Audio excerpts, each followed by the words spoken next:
Hello everyone, in this video I'll be translating and summarizing the latest Urdu broadcast by Samina Pasha to make it accessible for our English-speaking audience. Let's go through the key developments and insights in Samina Pasha's words. Now let's begin with the news that another PTI worker has passed away today. This worker had been in jail since the events of May 9th, having served more than a year in prison, almost 2 years. Shortly after his release, his health deteriorated severely and he was transferred to the hospital. For a few days, he was caught between life and death, but today he passed away. This is not the first PTI worker to have met such a strange death. 5 other workers from PTI who had been in prison after the May 9th incidents were in such poor health when they were released that they could not survive. Prior to their arrests, there was no medical history indicating that they had any severe illnesses. But what happens during their time in jail? What conditions and circumstances are they subjected to that cause their health to deteriorate so much that they can't survive after being released? This is the 6th PTI worker who has fallen into the abyss of death. PTI has provided its version of the events, which I will present to you. They also have a list of 6 workers who were released after being jailed for the May 9th incidents. These workers include Mujahid Shah, Sheikh Latif, Nadeem Chowdhury, Abid Masiha, Abdullah Alam and Iftikhar Jat. According to them, these 6 workers were all released and their health had worsened immediately after release. Most of them suffered from hepatitis, and even when they were transferred to the hospital for treatment, they could not survive. It seems that the ongoing illness and death among these workers are not coincidental. The conditions in which prisoners are kept in jail are clearly not normal. If you don't provide them with clean water, keep them in unhygienic places, and expose them to extreme weather conditions, it's obvious that these factors will make them sick. If they are not given proper medical treatment, their immune systems deteriorate further. This situation has been reported before as well.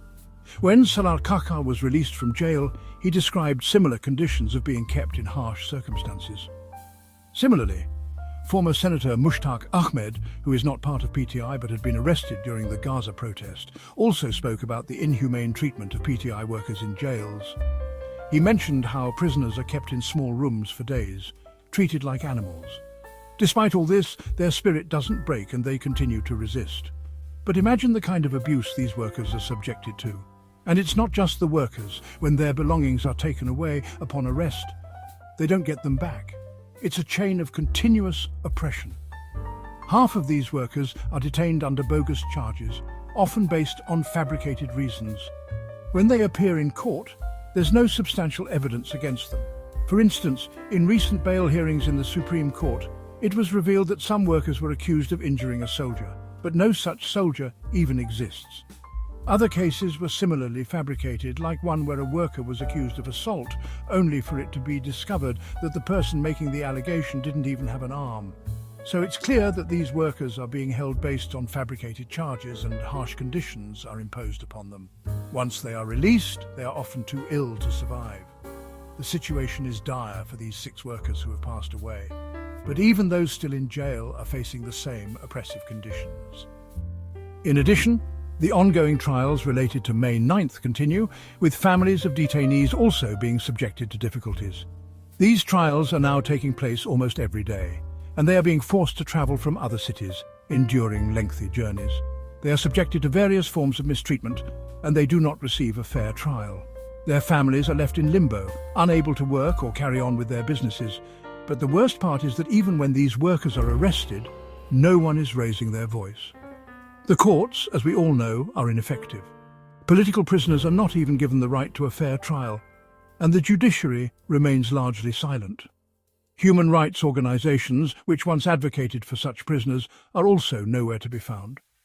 Today, I was also watching Eman Mazari Sahiba, who was protesting on behalf of the families of the missing persons outside the Islamabad High Court. They too are facing the same fate. Their cases aren't being heard. This is the current state of the judiciary. Cases of political prisoners and missing persons are being ignored. However, cases related to the ruling party's supporters are expedited and relief is granted. This has become the new norm.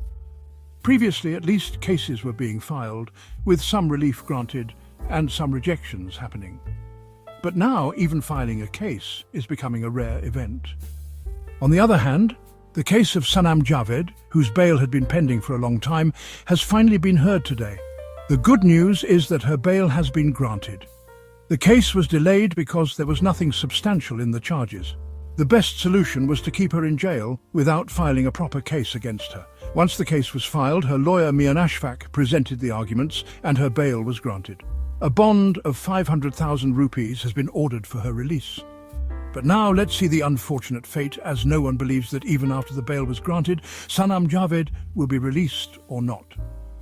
Because in the current situation, it seems that even if her bail is granted in one case, she may still be arrested in another case. So I don't see any hope for today. The day has already passed. If a miracle happens tomorrow and she is released, that would be great. Otherwise, it's highly possible that she may be arrested in another case. Given the current circumstances, that seems to be the case. We are certainly praying that the ongoing injustice comes to an end. But unfortunately, how can it end when even the courts have aligned themselves with the oppressors and started supporting them? Then, who will put an end to the oppression? This is an unfortunate situation.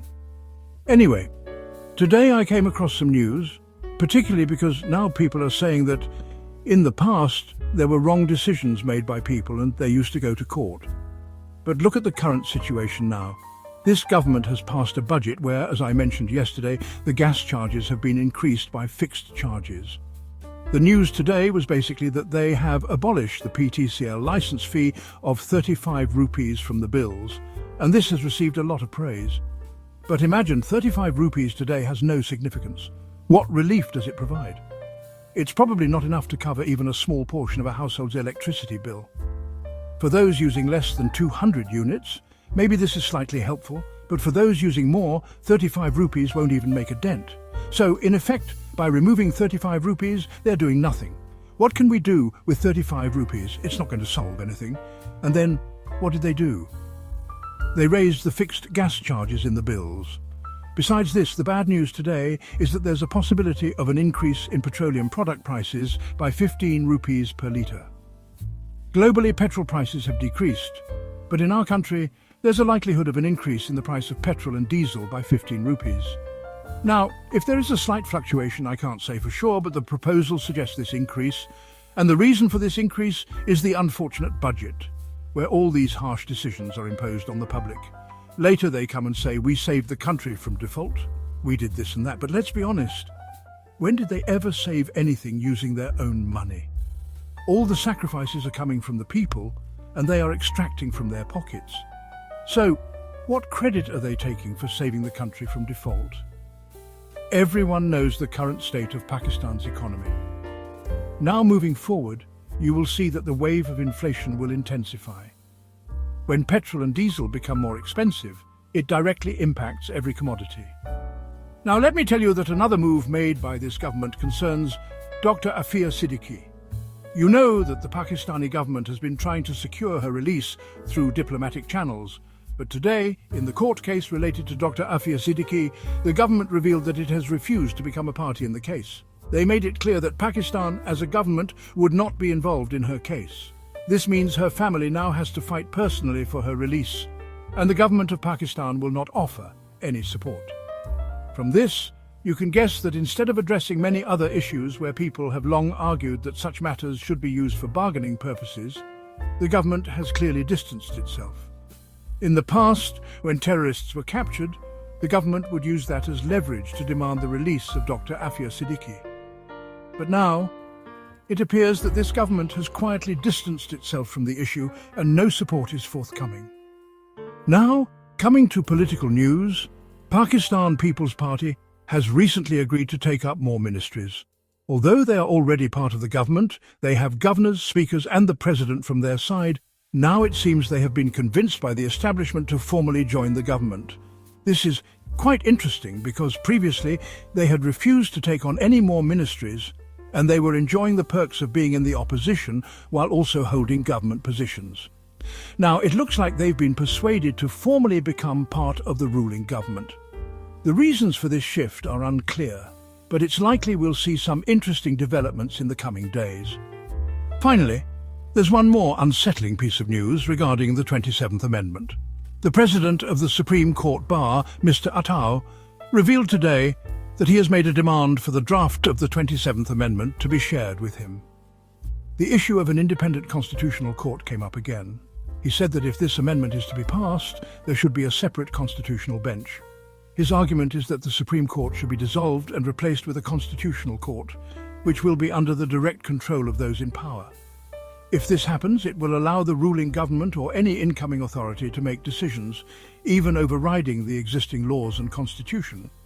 This could lead to the court being used to validate whatever decisions the government makes, whether they are legal or not. So, this is the strange situation being proposed. I feel like the intention behind this move is not entirely transparent. It's as if the ruling establishment wants to remove certain judges and replace them with their own. If this happens, it will lead to a drastic shift in Pakistan's legal system. We will likely see more of this unfold in the coming days. That wraps up our translation of Samina Pasha's video. I hope this English version helped you understand her message better. Please like, share and subscribe to Awami Lens to help our community grow. Don't forget to leave a comment below and let me know what you thought of this effort.